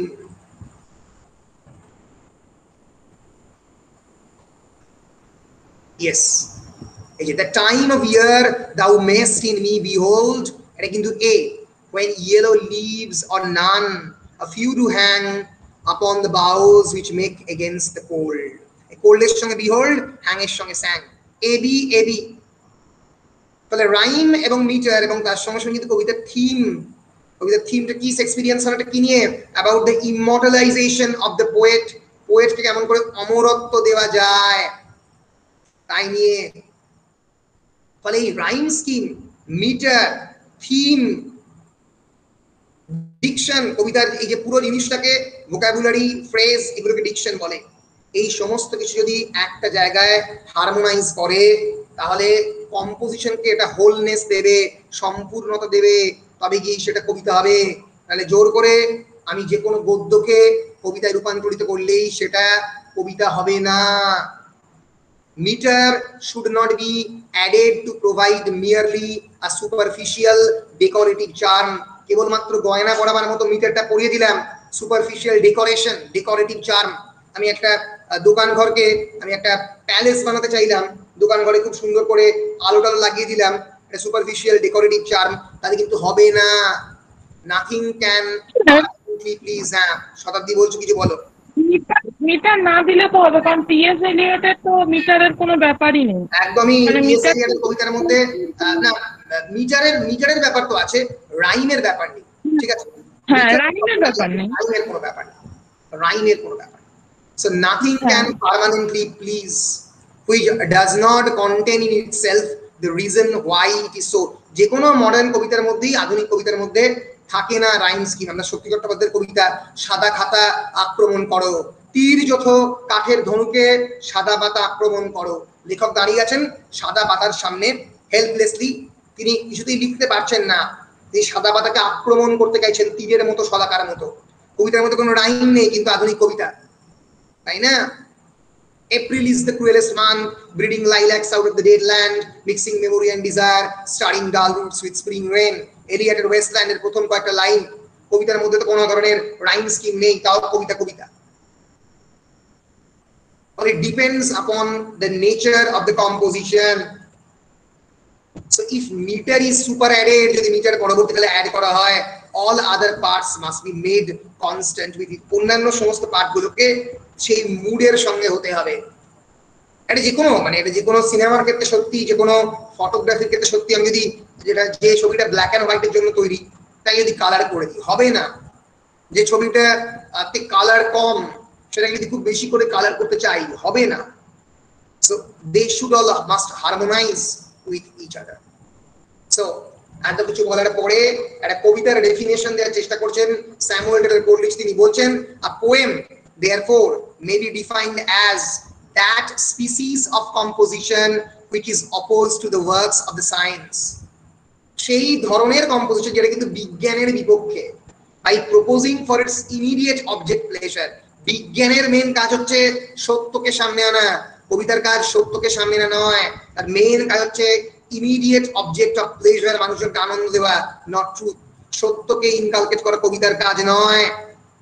and from all other species it is discriminated by proposing to itself such delight from the whole। এবং অন্যান্য বিভিন্ন স্পিসিস যাদের কাজ হচ্ছে সত্য বলা যায়, হিস্ট্রি, সোশিওলজি, সেখানের থেকে কবিতা এই কারণে আলাদা যে কবিতার মেইন প্রাইমারি কাজ হচ্ছে ডিলাইট দেওয়া। সেই পুরো জিনিসটা থেকে এবার ডিরাইভিং ডিলাইট, আনন্দ, as is compatible with a distinct gratification from each component part। প্রত্যেকটা অংশ থেকে তুমি একটা গ্র্যাটিফিকেশন বা মন ভালো করা একটা জিনিস তোমার মনের মধ্যে আসছে, গ্র্যাটিফাইড হচ্ছ। Thus, according to Samuel Taylor Coleridge, the poem is distinguished from the prose compositions by its immediate object। তার immediate object বা purpose দিয়ে সে আলাদা। Poemer purpose to give pleasure and the main purpose of the prose is to provide us with information, with truth, তথ্য দেওয়া, সত্য কথা বলা। The immediate object of prose is to give truth and that of the poem is to please। And he again distinguishes those prose compositions, অন্যান্য বিভিন্ন prose composition যেরকম romance, romance এবং novel. Romance মানে আমরা জানি যে মিডিয়েভাল মেট্রিক্যাল রোম্যান্স, যেগুলো মিডিয়েভাল নাইটদের নিয়ে লেখা, তাকেও তিনি কবিতার থেকে আলাদা করলে বললেন যে whose object is similar to a poem, একটা কবিতারই মতো, প্লিজ করা। কিন্তু কবিতার মধ্যে রাইম এক ধরনের একটা কম্পোজিশন থাকে যেটা এই প্রোজ কম্পোজিশনে থাকে না। Very important, he calls this poem a legitimate poem and define it as it must be। একটা legitimate poem কে ডিফাইন করতে গিয়ে তিনি বললেন একটা legitimate poem মানে একটা আসল সত্যিকারের পোয়েম কি হবে? It must be one, এটা এক হবে। The parts of which mutually support and explain each other, যার একটা অংশ অন্য অংশকে সাপোর্ট করবে, একটা অংশ আর একটা থেকে আলাদা হবে না, একটা অর্গানিক হোল থাকবে, তবে গিয়ে সেটা কবিতা হবে। All in their proportion, harmonizing with and supporting the purpose and known influences of the metrical arrangement। এমন প্রপার ওয়েতে মেট্রিক্যাল অ্যারেঞ্জমেন্টটা হবে যাতে তার একটা অংশ আর একটা অংশকে প্রপারলি সাপোর্ট করে, যাতে ভেঙে না পড়ে বাড়ির মতো। Therefore, the legitimate poem is a composition in which the rhyme and the meter bear an organic relation to the total work। পুরো ওয়ার্কটার সঙ্গে একটা মিটারের এবং রাইমের একটা অর্গানিক রিলেশন যাতে থাকে। So while reading this sort of poem, the reader should be carried forward। Reader কেন সামনের দিকে এগিয়ে যায়, not merely or chiefly by the mechanical impulse of curiosity, কেবলমাত্র জ্ঞান আহরণের লক্ষ্য নিয়ে মেকানিক্যালি এগিয়ে যাওয়া নয়, but by a restless desire to arrive at the final solution। বা গোয়েন্দা উপন্যাসের মতো লেখা কবিতা বলে একটা রেস্টলেস ডিজায়ার নিয়ে ফাইনাল কনক্লুশনের দিকে যাচ্ছি, কি হলো দেখতে, প্রুফকের আলটিমেটলি কি হলো, সে প্রপোজাল সেই মেয়েটা নিল না সেই জন্য নয়, but by the pleasurable activity of the mind excited by the attractions of the journey itself। কিন্তু মন আনন্দ পাচ্ছে, pleasurable activity of the mind excited by the attractions of the journey itself। এই যে কবিতা পড়ার জন্য কবিতা পড়া যেটা জার্নি, একটা ভ্রমণে বেরিয়ে পড়া, সেই ভ্রমণে বেরিয়ে পড়ার জন্য। and here Coleridge asserts the importance of the impression created by the harmonious whole of the poem। এখানেই কোলরিজ বলছে যে এই যে কবিতা একটা হারমোনিয়াস হোল, যে আমি বারবার বলি কোলরিজ বারবার ওয়ান লাইফের কথা বলেছেন, একটাই জীবনের কথা বলেছেন। কবিতা একটা সম্পূর্ণতার কথা বলে, কোলরিজ বলছে এই সম্পূর্ণতার দিকে যাওয়াটা হচ্ছে কবিতার মূল কাজ। এই যে কথাটা আমি আগের দিন খানিকটা দেখিয়েছিলাম, এই যে the shadow of the pleasure dome floated midway on the waves. এই যে pleasure dome এর shadow মাঝখানে নড়ছে, it's a miracle of a rare device, the pleasure dome with the caves of the sunny pleasure dome with the caves of ice. চারিদিকে সূর্যের প্রখর রৌদ্র, তার মধ্যে আইস। এই জীবনটাকে এই এক এবং একাত্ম করতে চাইছেন কবি, the sunny pleasure dome with the caves of ice, ফলে একটা হারমোনিয়াস হোল ক্রিয়েট করতে চাইছেন poet. To him not one or the other part but the entire effect, the journey of reading poem should be pleasurable. একটা কবিতা পড়ার মধ্যে যেন একটা pleasure থাকে, কবিতা পড়ার মধ্যে যেন একটা আনন্দ থাকে। So Coleridge puts an end to the age-old controversy whether the end of the poem is instruction or delight. Coleridge এইটার age-old controversy শেষ করলেন বলে যে পোয়েমের কাজ কি, ইনস্ট্রাকশন দেওয়া নাকি ডিলাইট দেওয়া। উনি বললেন its aim is definitely to give pleasure, আনন্দ দেওয়া, জ্ঞান দেওয়া নয়। And further, poem has its own distinctive pleasure. কবিতার একটা অন্য রকমের প্লেজার, কবিতা তো একসঙ্গে পড়া যায় না, আস্তে আস্তে পড়তে হয়। So pleasure arising from the parts, বিভিন্ন অংশ থেকে একটু পড়তে হয়, আবার একটু অনুভব করতে হয়। ট্রামের মধ্যে কবিতা পড়ছি, সামনের দিকে তাকাচ্ছি, আবার কবিতা পড়ছি। কবিতা একসঙ্গে পড়া যায় না, একটু ভাবতে হয়, কবিতা পড়তে হয়। যদি কেউ জয় গোস্বামীর গোসাই বাগান পড়ে থাকো, জয় এই কথাটা গোসাই বাগানে লিখেছিলেন। And this pleasure of the parts supports and increases the pleasure of the whole. যে বিভিন্ন অংশগুলোর যে পার্টের যে বিভিন্ন parts of the poem gives and increases the pleasure of the whole, এই পুরোটার প্লেজারটাকে বাড়িয়ে চলে।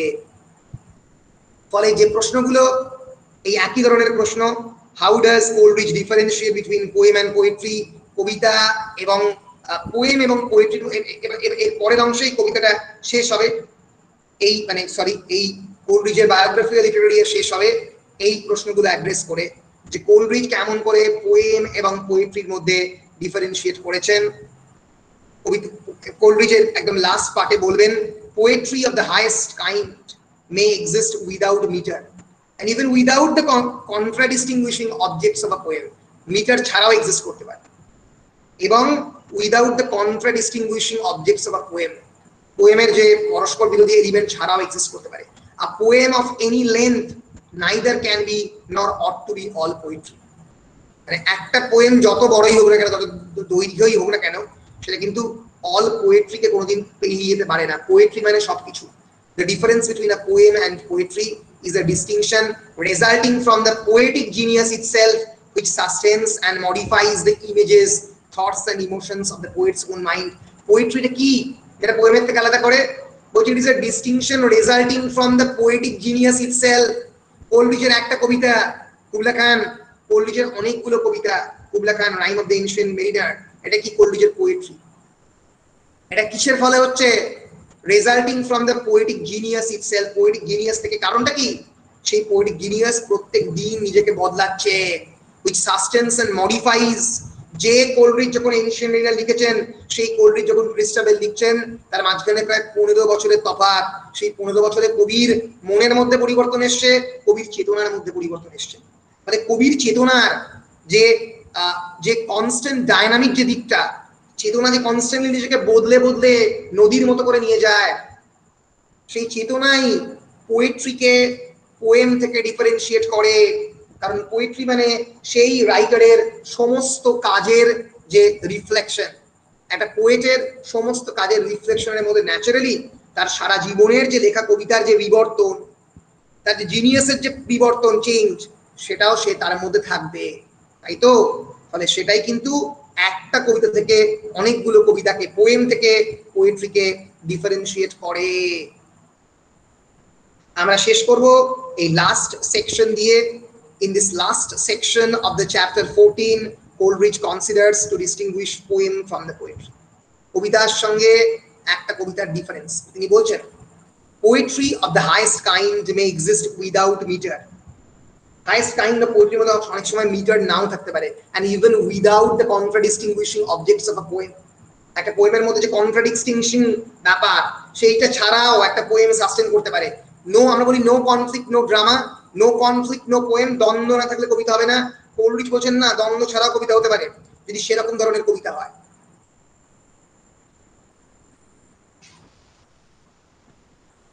এক্সাম্পল হিসেবে তিনি প্লেটোর কথা বলছেন, জেরেমি টেলরের কথা বলছেন, এবং অবশ্যই বাইবেলের কথা বলছেন। The quality of the prose in these writings is equal to that of the highest poetry. প্লেটোর যে লেখা ডায়ালগ, টিমাইউস বলো, শুনতে পেলাম না, আরেকবার বলো। ওড টু নাইটেঙ্গেল, ওখানে তো কোনো কনফ্লিক্ট নেই না। ওড টু দ্য নাইটেঙ্গেলের মধ্যে আমরা বলতে পারি এক ধরনের কনফ্লিক্ট আছে between the real world and nightingale singing. নাইটেঙ্গেলের যে গান তার সঙ্গে বাস্তবতা সেটা অনেকটা আলাদা, এবং সেখানে বলছেন আমাদের শেলি যে আমাকে সেই গানটা শেখাও, যাতে আমি গোটা পৃথিবীর কাছে সেই গানটা রিপ্রেজেন্ট করতে পারি। হয়তো এক ধরনের কনফ্লিক্ট আছে আমরা বলতে পারি, আবার অনেকে বলতে পারে কনফ্লিক্ট নেই, তুমি বলতেই পারো সেটা, ঠিক আছে। অনেক সময় হ্যাঁ অবশ্যই বলতেই পারে। কিন্তু ব্লেকের লেখার মধ্যে ভীষণ কনফ্লিক্ট রয়েছে, এক্সপিরিয়েন্স এবং ইনোসেন্সের কনফ্লিক্ট, টাইগার এবং ল্যাম্বের কনফ্লিক্ট। ওকে, চিমনি সুইপার একটা এক্সপিরিয়েন্সের, একটা ইনোসেন্স থাকে একদমই। উনি কন্ট্রারিনেসের উনি বলেছেন if there is no duality there is no poetry। মানে ব্লেকের মধ্যে গুড ইভিল, ব্ল্যাক হোয়াইট, এই যে কনফ্লিক্ট খুব ভয়ঙ্কর ভাবে রয়েছে ব্লেকের কবিতার মধ্যে আছে। আবার কোলরিচ বলছেন না থাকলেও কিছু এসে গেল না, ভালো কবিতা হবে। বাইবেল, প্লেটো, জেরেমি টেলর এদের লেখা গদ্য, কিন্তু গদ্যের মধ্যে সমস্ত পোয়েটিক এলিমেন্ট রয়েছে। বাইবেলের মধ্যে তো আছেই, বাইবেল গদ্য আবার গদ্য। So he also asserts that the poem of any length neither can be nor ought to be all poetry. That the poem of any length, যে কোনো একটা বড় লেন্থের যদি পোয়েমও হয় কোনোদিন পোয়েট্রি হতে পারবে না। উনি বলছে কেন হতে পারবে না, how it is different from the poem। তিনি বলছেন what is poetry, poetry কি is so nearly the same question with what is a poem. The answer to the one is involved in the solution of the other, for it is a distinction resulting from the poetic genius itself, যেটা কথা তোকে বললাম, which sustains and modifies the images. Poetry হচ্ছে একটা কবির কবিতার journey. শক্তি চট্টোপাধ্যায়ের poetry বলতে শক্তি চট্টোপাধ্যায় সারা জীবনে যা যা কবিতা লিখেছেন তার জিনিয়াস সারা জীবনে বিভিন্নভাবে যেভাবে বিবর্তিত হয়েছে তার কথা। Thus, the difference between poem and poetry is not given in clear terms. পরিষ্কার করে বলেননি। Even John Shawcross, একজন বিখ্যাত critic, in Biographia Literaria with Aesthetical Essays 1907 সালের এডিশনে একটা এসে দিয়ে তিনি পাবলিশ করেন। তিনি বলেছেন this distinction between poetry and poem is not clear, and instead of defining poetry he proceeds to describe a poet. তাকে কবিতা বলে সেটা ডিসক্রাইব করতে গিয়ে কবিতাকে বলে তিনি বলতে লাগলেন। and from the poet he proceeds to enumerate the characteristics of the imagination। তারপরে কাকে ইমাজিনেশন বলে তাই নিয়ে বলতে শুরু করলেন। so this is so because poetry for Coleridge is an activity of the poet's mind। আমি বলছিলাম poetry for Coleridge, very important words, is an activity of the poet's mind। কবির মনের যে পারফরমেন্স, তার যে কনস্ট্যান্ট কাজ, সেটাই হচ্ছে poetry. and a poem is merely one of the forms of its expression। Poem হচ্ছে তার কেবলমাত্র একটা ফর্মস অফ এক্সপ্রেশন, একটা দিক। কবির মনের মধ্যে সেই আনন্দ ধারা কবিতার তো বয়ে চলেছে, সেই সমুদ্র থেকে একখানা কণা, একখানা জলের কণা হচ্ছে poem. Poem is merely a verbal expression of that activity। সেই অ্যাক্টিভিটি কেবলমাত্র একটা verbal expression. and poetic activity is basically an activity of the imagination। এবং poetic activity হচ্ছে ইমাজিনেশনের এই যে কাল্পনিক পৃথিবীর একটা অংশ। ডেভিড ডেইচেস তার বিখ্যাত বই ক্রিটিক্যাল হিস্ট্রি অফ ইংলিশ লিটারেচারে তিনি বলেছেন poetry for Coleridge is a wider category than a poem, অনেক বড়। That is poetry is a kind of activity which can be engaged in by painters or philosophers. Poetry কিন্তু একটা পেইন্টারও আঁকতে পারে। আমি যদি পিকাসোর গুয়ের্নিকা ছবিটা দেখাই, তোমাদেরকে দেখিয়েছিলাম পিকাসোর গুয়ের্নিকা, এটা একটা কবিতা, মানুষের সাফারিং এর কবিতা। গুয়ের্নিকা বিরাট বড় একটা অয়েল পেন্টিং, যেটা একটা বাড়ির একটা দেওয়ালের প্রায় সমান। কত বড় গুয়ের্নিকা, যেটা দেখছো এত বড় গুয়ের্নিকা, এটা মানুষের থেকে অনেক বড় সাইজের গুয়ের্নিকা এই ছবিটা। It's a Second World War, post Second World War picture. ভালো করে দেখলে আমরা বুঝতে পারবো এই যে একটা মানুষের হাতে একটা ল্যাম্প, ল্যাম্প কিসের সিম্বল? এনলাইটেনমেন্ট, কিন্তু মানুষটা নেই, শুধু হাতটা রয়েছে। ফলে যে ফ্র্যাগমেন্টেশন, এই যে একটা মানুষ পাগলের মতো চেঁচাচ্ছে, হাত দিয়ে বেরোবার চেষ্টা করছে, কিন্তু এখানে একটা কেবলমাত্র ছোট্ট মতো জানলা, এখান দিয়ে বেরোতে পারছে না। ক্লস্ট্রোফোবিয়া, এই মুখগুলো দেহ থেকে আলাদা। তখন বলে আমার স্যার এটা আর হয় নাকি? মুখের মধ্যে মুখ বসিয়ে দিয়েছে, চোখের মধ্যে চোখ, এখান দিয়ে একটা মুখ বেরোচ্ছে, এখান দিয়ে একটা আলো, এটা কি স্যার? এটাই হচ্ছে দ্বিতীয় বিশ্বযুদ্ধের পরে পৃথিবী, যেখানে 1/3 of the human civilization has been abolished. চোখ, যে চোখের পাশেই বসে তার কোনো মানে নেই, চোখ মুখের ওপরও বসতে পারে। এই কথাই পিকাসো তার লেখার মধ্যে দিয়ে বলতে চাইছে, যে কোনো একটা এস্থেটিক ফর্ম আর একটা এস্থেটিক ফর্মকে ভেঙে তৈরি হয়। মানুষকে যে মানুষের মতো দেখতে হবে তার কোনো মানে নেই এই আধুনিক পেইন্টিং এ। এটা কি কিউবিজম বললেন, এটা কি জিওর্জেস ব্রাক এবং পাবলো পিকাসো বললেন কিউবিজম। প্রত্যেকটা কিউবের মতো মানুষের, দেখো এই ঘোড়ার যে দাঁত, ঘোড়ার যে পুরো আর্কিটেকচারাল কনস্ট্রাকশন, এটা ছোট ছোট কিউব, যেন ঘনক আকৃতি। এটা তো কবিতা, ফিলোসফারও কবিতা লেখেন, কবিও কবি লেখেন, আবার যারা পেইন্টার তাও কবিতা লেখেন। ফলে poetry can be engaged by the painters, philosophers, scientists alike. যে কোনো কেউ কবিতা লিখতে পারে। কবিতা লিখতে গেলে তোমায় কবি হতে হবে এমন কোনো মানে নেই। Poetry in this larger sense brings the whole soul of the man into activity. মানুষের গোটা আত্মাটাকে অ্যাক্টিভিটির মধ্যে আনছে, with each faculty playing its proper part according to its relative worth and dignity. প্রত্যেকটা অংশ নিজের পার্টগুলো খেলছে, তাদের দায়িত্বগুলো পালন করছে। This takes place whenever the synthesizing, the integrating powers of the secondary imagination, এটা তখনই হবে যখন secondary imagination, যেটা আমি অলরেডি বলেছি সেটা কি, সেটা হচ্ছে ability to create something, কোনো কিছু ক্রিয়েট করার ক্ষমতা are at work, bringing all aspects of a subject into a complex unity. Then poetry in this larger sense results. তোমরা কেউ কেউ fractals geometry নাম শুনেছো? fractal জিওমেট্রি নাম শুনেছো?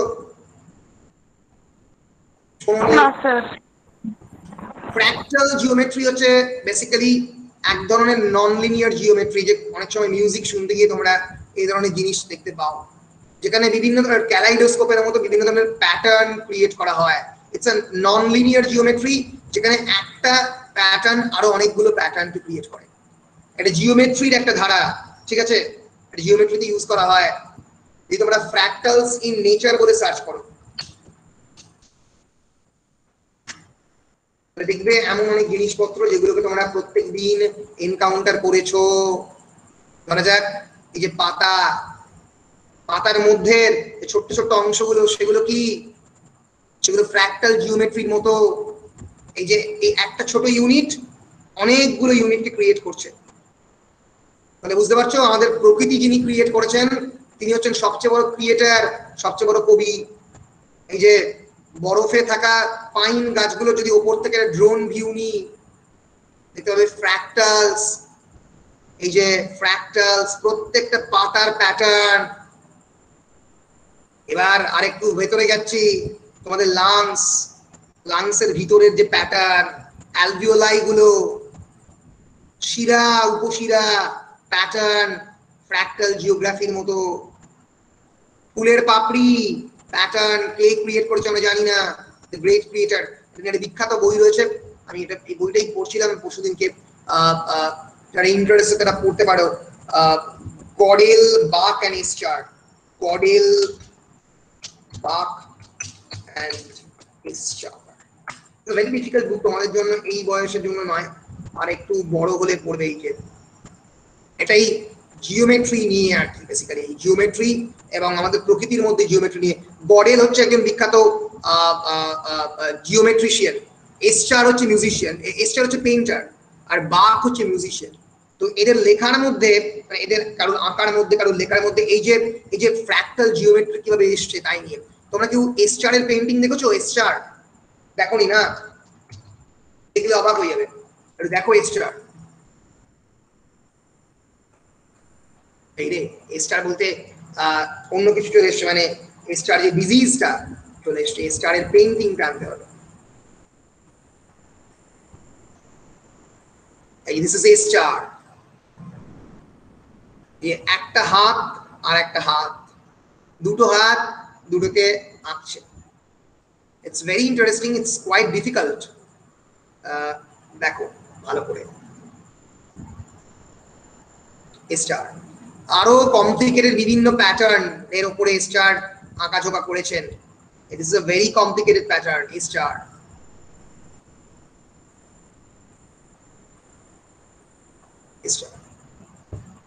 এই যে একটা মানুষ হাত নিয়ে একটা পার্সপেক্টিভটাই অন্যরকমের, নিজের রিফ্লেকশন দেখছে বড় করে, এই যে এই যে নিজের রিফ্লেকশন দেখছে। স্টার, এই জিওমেট্রির আইডিয়া থেকে স্টারের কনসেপ্টটা আসে। স্টার খুবই সারা জীবনে বিখ্যাত বিখ্যাত পেইন্টিং এঁকেছেন। তো স্টারের পেইন্টিং এবং ধরা যাক আমাদের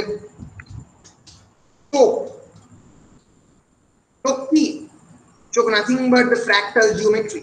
একটু ভালো করে চোখের দিকে তাকালেই বুঝতে পারবে এই যে আমাদের আই এর মধ্যে এক ধরনের প্যাটার্ন রয়েছে, এই যে প্যাটার্ন ফ্র্যাক্টালস এর মধ্যে। আমাদের প্রত্যেকটা বায়োলজিক্যাল অর্গানের মধ্যে প্যাটার্ন রয়েছে, এই যে ফ্র্যাক্টাল জিওমেট্রি প্যাটার্ন। ফলে যিনি ক্রিয়েটার, যিনি এই সব কিছু ক্রিয়েট করেছেন, তার মতো বড় কবি আর কে? তার মতো কি বড় কবি কেউ হতে পারে? ফলে কবিতা, পোয়েট্রি কিন্তু সবকিছু, পোয়েট্রি কিন্তু আমাদের প্রত্যেক দিনের জীবনের মধ্যে আছে। ম্যাথমেটিক্সে fractal is a subject of the Euclidean space with a fractal dimension that strictly exceeds its topological dimension. Topological dimension মানে টোপস, টোপস মানে তার সামনের যে অংশটা, তাকে এক্সিড করে যায়। এই যে মহাবিশ্বে, মহাকাশে, মহাকাল মাঝে আমি মানব একাকী ভ্রমি বিস্ময়ে, ভ্রমি বিস্ময়ে রবীন্দ্রনাথ বলেছেন। দেখো দিস ইজ ম্যান্ডেলব্রট সেট, তোমরা এখনো জানবে না, এটা এক ধরনের জিওমেট্রিক সেট। তার মধ্যে যদি ঢুকে যাই পর পর পর পর পর পর পর পর এরকম প্যাটার্ন ক্রিয়েট করে। এরকম প্যাটার্ন এক্স্যাক্টলি আমাদের মহাবিশ্বে যদি আমরা দেখি, মানে একটা ছোট গ্রহ, গ্রহ থেকে সূর্য, সূর্য থেকে গ্যালাক্সি, গ্যালাক্সি থেকে মিল্কি ওয়ে, এই প্রত্যেকটা এই প্যাটার্নের পার্ট। যদি মিল্কি ওয়েতে দেখো, মিল্কি ওয়ে তো অনেকগুলো গ্যালাক্সির একটা সংমিশ্রণ, অনেকগুলো স্টার তার মধ্যে রয়েছে, তাই তো মিল্কি ওয়ের মধ্যে। So Milky Way is also part of this kind of great creation. দেখতে পাচ্ছ কতগুলো নক্ষত্র এর মধ্যে রয়েছে, লক্ষ লক্ষ নক্ষত্রের মধ্যে ঢুকে রয়েছে। The great pattern, একেবারে ছোট প্যাটার্ন তোমার হৃদয়ের যে লাংসের প্যাটার্ন থেকে সব থেকে বড় প্যাটার্ন। স্যার ব্ল্যাক হোলটা দেখতে অনেকটা এই ধরনের না, ব্ল্যাক হোলটা তো বেসিক্যালি মানে দেখা যায় না। ব্ল্যাক হোল হচ্ছে যেখানে গ্র্যাভিটেশনাল পাওয়ারটা মানে মানে এত বেশি গ্র্যাভিটেশনাল পাওয়ার যেটাকে আলাদা করে মানে আলোকে এমন ভাবে নিয়ে নেয় যে দেখা যায় না, আলোগুলো এর মধ্যে ঢুকে যাচ্ছে। ব্ল্যাক হোলটা অনেকটা এইরকম টাইপের দেখতে হয়, মানে আলোগুলোকে পুরো তার দিকে টেনে নিচ্ছে, এর ভেতরে কোনো আলো নেই, এত সাংঘাতিক ভেতরে গ্র্যাভিটেশনাল পাওয়ার। চারপাশে আলো আছে কিন্তু ভিতরে কোনো আলো নেই। দ্য লাইট ক্যানট মানে গোজ ইনসাইড ইট। ওকে, এই চারপাশের জায়গাটাকে ইভেন্ট হরাইজন বলা হয়, আর এটাকে বলা হয় অ্যাক্রিশন ডিস্ক। আর এই ভেতরটা হচ্ছে সিঙ্গুলারিটি, যার মধ্যে টাইম স্পেস সব এক হয়ে যাচ্ছে, আর কিছু নেই। এত ভয়ঙ্কর গ্র্যাভিটেশনাল পাওয়ার। ব্ল্যাক হোলের ব্যাপারে পড়তে গেলে আমি সাজেস্ট করবো স্টিফেন হকিং এর লেখা বিখ্যাত বই a brief history of time. আমার কাছে আছে বইটা। Yes, yes, it's a really a brilliant book, absolutely brilliant. So কবি তো সেই যে কবিতা লেখে, ফলে মানে মানে কবিতা কিন্তু প্রকৃতির মধ্যে ভয়ঙ্কর ভাবে লুকিয়ে রয়েছে। সো এই যে ইমাজিনেশন এবং কবিতা এর যে একটা ফাইন ব্যালেন্স, এইটা দিয়ে কবি শেষ করছেন তার লেখা। To conclude, we may say in his own words, he endeavored to establish the principles of the writing rather than to furnish rules about how to pass judgment on what had been written by the others.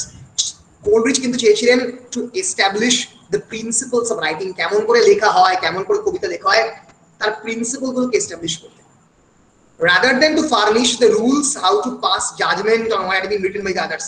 Rather than কি লেখা হয়ে গেছে তার উপরে কেমন করে বলবো, সেই রেগুলেশন কোলরিজ ক্রিয়েট করেননি। কোলরিজ কেমন করে লিখতে হয় তার কথা বলেছেন। এবং সেজন্যই আমরা বলতে পারি thus Coleridge is the first English critic who based his literary criticism on the philosophical principle. In Coleridge, philosophy and literature goes hand in hand with one another. He is a great reader. He was a great reader of the German idealistic theories, and hence his literary criticism is based on the philosophical foundations. While critics before him had been content to turn a poem inside out and to discourse on its merits and demerits, তারা আগের যারা কবিতারা যারা critic তারা কি করেছেন, একটা কবিতাকে ভিতরে এবং বাইরে অ্যানালাইজ করেছেন এবং তার মেরিট এবং ডিমেরিট বলেছেন। কোলরিজ কবিতার মেরিট বা ডিমেরিট বলতে জাননি। Coleridge busied himself with the basic questions, how it came to be there at all, কবিতা কেমন করে এসছে মানুষের মনের মধ্যে, এই প্রশ্ন তিনি রেখেছেন। He was more interested in the creative processes that made it, মানুষের মনের মধ্যে যে ক্রিয়েটিভ প্রসেস যেটা কবিতা তৈরি করে, what are the organic creative processes that create poetry, তাই নিয়ে ডিল করেছেন। What it was then in the finished product, কবিতা যখন ফিনিশড প্রোডাক্টে হয় সেটা কোন রূপে আসে, এবং যখন ক্রিয়েটিভ প্রসেসের মনের মধ্যে থাকে তখন কিভাবে থাকে, সেইটা নিয়ে কোলরিজ ডিল করেছেন। আমরা চ্যাপ্টার 14 অফ বায়োগ্রাফিয়া লিটারেরিয়া কমপ্লিট করে ফেললাম। যে যে ইম্পর্টেন্ট কোয়েশ্চেন এখানে আসতে পারে সেগুলো অলরেডি পড়াতে আলোচনা করে দিয়েছি। Which are the two cardinal points of the poetry discussed by Coleridge? Cardinal points of poetry কি, যেটা ওয়ার্ডসওয়ার্থের একটা হচ্ছে ওয়ার্ডসওয়ার্থ যেটা নিয়ে লিখেছিল, the power of exciting the sympathy of the reader by a faithful adherence to the truth of nature, আর একটা যেটা Coleridge নিজে নিয়ে লিখেছেন, সুপারন্যাচারালিজম। এই নিয়ে প্রশ্ন আসতে পারে। প্রশ্ন যেটা নিয়ে আসতে পারে সেটা হচ্ছে what is Coleridge's viewpoint regarding Wordsworth's poetic creed? ওয়ার্ডসওয়ার্থের যে পোয়েটিক অ্যাডভেঞ্চার বা পোয়েটিক যে ডিকশন, তাই নিয়ে কোলরিজের কি বক্তব্য ছিল, কি ডিফারেন্স ছিল। কোয়েশ্চেন আসতে পারে how does Coleridge distinguish between a prose and a poem, কেমন করে তিনি ডিস্টিংগুইশ করেছেন prose and poem. And finally question কিন্তু আসতে পারে what is the conception of imagination according to Coleridge, the difference between primary imagination and the secondary imagination, টেক্সটে directly না থাকলেও আসতে পারে। অবশ্যই আসতে পারে how does Coleridge differentiate between poem and poetry, poem এবং পোয়েট্রির মধ্যে ডিস্টিংশন কেমন করে করেছেন। সো থ্যাংক ইউ, আজকের ক্লাস আমরা এখানে শেষ করলাম। আমরা স্যামুয়েল কোলরিজের chapter 14 of the Biographia of Literaria পড়ে ফেলার চেষ্টা করলাম। আমরা ফিরে আসবো পরের ক্লাসে টি.এস. এলিয়টের tradition and the individual talent নিয়ে। বলো, কারোর কোনো প্রশ্ন থাকলে বলতে পারো।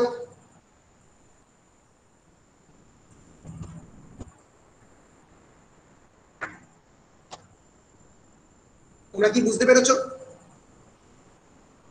হ্যাঁ স্যার, বুঝতে পেরেছি। হ্যাঁ স্যার। বেশ, কারোর কোনো প্রশ্ন রয়েছে কোলরিজের এই যে বায়োগ্রাফি লিটারেরি এর কোনো বক্তব্য নিয়ে, কারোর কোনো কিছু কনসেপশন, কোনো কনফিউশন, কোনো প্রবলেম নেই? বেশ, তাহলে আমি রেকর্ড ক্লোজ করছি।